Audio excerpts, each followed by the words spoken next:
Dobrý den, dnes vám představím byt, který není o hotovém interiéru, je ale o možnosti vytvořit si vlastní domov v centru města. Vítejte v Novém Jičíně. Tento byt o dispozici 2+1 nabízí 44 m2 prostoru a nachází se v posledním patře panelového domu. To znamená jediné, nad vámi už nikdo nebydlí. Byt se nachází na ulici Máchova, jen kousek od centra města. Bytový dům prošel kompletní revitalizací včetně nového výtahu. Díky tomu je bydlení velice pohodlné a náklady na život jsou opravdu nízké, protože úvěr na revitalizaci je kompletně splacený.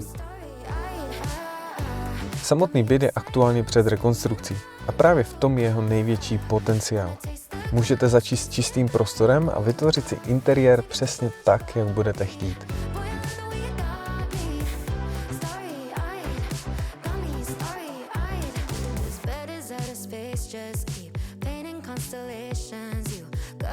A potom je tu ještě jedna věc. Výhled. Díky poslednímu patru se z bytu otevírá prostor do okolní krajiny a zeleně. Zapadne tento byt do vašeho života? Pokud ano, kompletní informace a všechny detaily najdete na stanislavslovák.cz/Máchova. A brzy se vidíme osobně.